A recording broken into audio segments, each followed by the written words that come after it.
Hey guys, LevelCap here, and today in gaming, Rockstar made a surprise Red Dead Redemption announcement, NUKETOWN is live for Black Ops Cold War, Siege is getting a next-gen upgrade, and much more.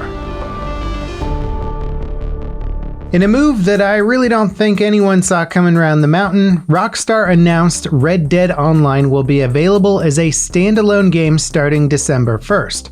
Red Dead Redemption 2's online mode isn't the smash hit Grand Theft Auto Online has turned out to be, but lightning doesn't strike the same spot twice either. The standalone edition for Red Dead Online will be $5 at launch as a special introductory price before it goes up on February 15th. It'll be available on PC, Xbox, and PlayStation. Red Dead Online was most recently in the headlines because of the game-breaking bugs introduced in its most recent update. Those bugs were so bad that Rockstar had to roll the update back just to fix it.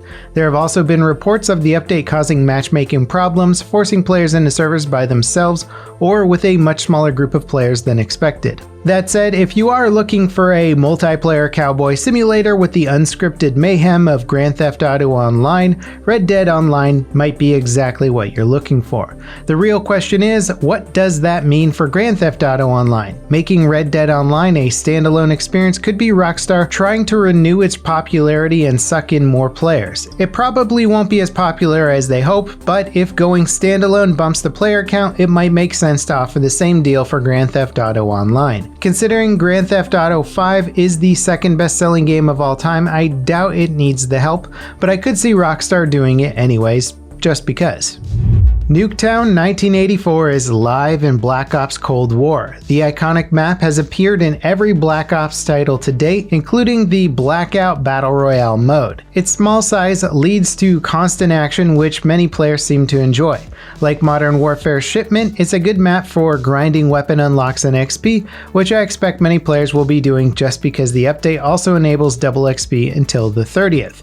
NUKETOWN is available in its own 24/7 playlist. Season 1 rolls out in December and will add the game's first real dose of content with new maps, weapons, operators, and more. Modern Warfare Season 6 was scheduled to end yesterday, leading to speculation about a possible Season 7 update. A developer on the game responded to a tweet asking about a Season 7, saying that there is more content coming. Whether he meant as part of the upcoming Warzone integration with Cold War or not just isn't clear. Call of Duty games generally go on life support when the next entry is released, but considering just how tightly Warzone and Modern Warfare are, it wouldn't be all that shocking to see new cosmetics and operators being added to both once the Cold War update launches. I wouldn't expect a proper Season 7, but I also wouldn't say Modern Warfare is officially over just yet either. Rainbow Six Siege is getting a next-gen upgrade on PlayStation 5 and Xbox Series consoles for free. It will bump the game's resolution to a max of 4K and add support for 120 FPS output.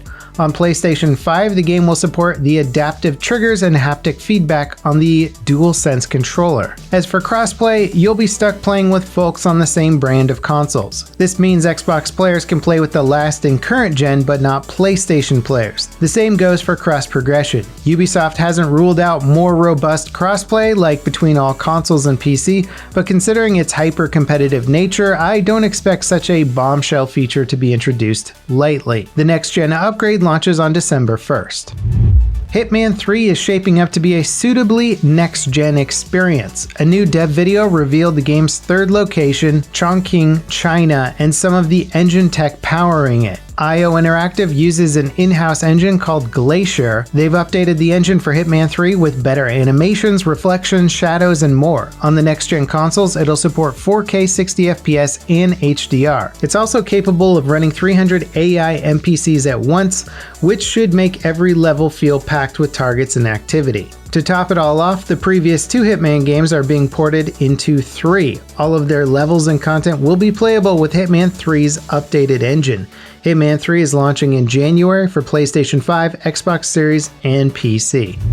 Microsoft Flight Sim's latest update made some dramatic improvements to US landmarks. The developers have added high-resolution versions of landmarks like the White House, Mount Rushmore, the Hoover Dam, and even the Vegas Strip. This is the second world update for the Flight Sim following Japan a couple months ago. The devs have committed to supporting the game for several years to come, so these first two world updates are likely just the tip of the iceberg. And it wouldn't shock me if Microsoft Flight Sim ends up being even more radically overhauled in, say, several years.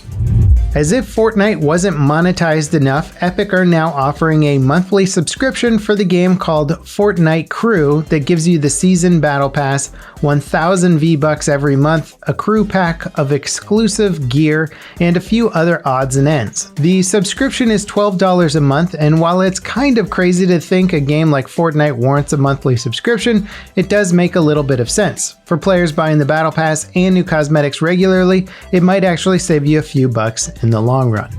The successful launch of Noam Chomsky into space resulted in nearly $290,000 for New Zealand's Starship Children's Hospital. Valve CEO Gabe Newell helped organize the launch with Rocket Lab, Weta Workshop, and the Heart of Racing. Noam Chomsky is one of the iconic props from the Half-Life franchise. Valve immortalized him as an achievement in Half-Life 2 Episode 2 if you carried him through the entire game and launched him with a missile. Since then, the gnome has appeared in Left 4 Dead 2 and Half-Life Alyx. Fallout 76's latest expansion, Steel Dawn, is launching earlier than expected. It was originally rolling on December 1st, but it'll go live tonight instead. The expansion is notable because it adds one of Fallout's most beloved factions, the Brotherhood of Steel. Do you like power armor? Well, then you're gonna like the Brotherhood of Steel. Now, the early launch was partially unintentional. Bethesda accidentally made the update live for some players on Xbox. And to make up for some people getting in to play the expansion early, they're basically just setting it live on all platforms. In our final story today, Xbox head Phil Spencer spoke out against the fanboyism that has come to dominate the console fandom. Spencer called out the toxicity of gamers who attack each other online for liking different things as kind of a tribalism in the industry. The Xbox branding in recent months has been much more inclusive and inviting to all gamers, especially those with Sony, Nintendo, or PC hardware. In general, Microsoft have made incredible strides toward accessibility with their Xbox Adaptive Controller, Play Anywhere game initiative, and strong backing of cross-play support in multiplayer titles. The Adaptive Controller in particular is pretty much the best option available today for gamers with disabilities and is a very open platform that works with most mobility tools. Despite all the effort by most gaming brands and companies to be more inclusive, social media still often skews towards exclusionary arguments and language being thrown around. Hopefully people like Spencer bringing awareness to the issue and actually taking steps to stop it will positively impact the gaming community. And that wraps it up for today in gaming. As always, guys, I hope you enjoyed. Let me know in the comments down below what story you thought was the most interesting. Leave a like if you enjoyed the video, subscribe if you want to see more content like this in the future, and I'll see you guys next time. This is LevelCap signing off.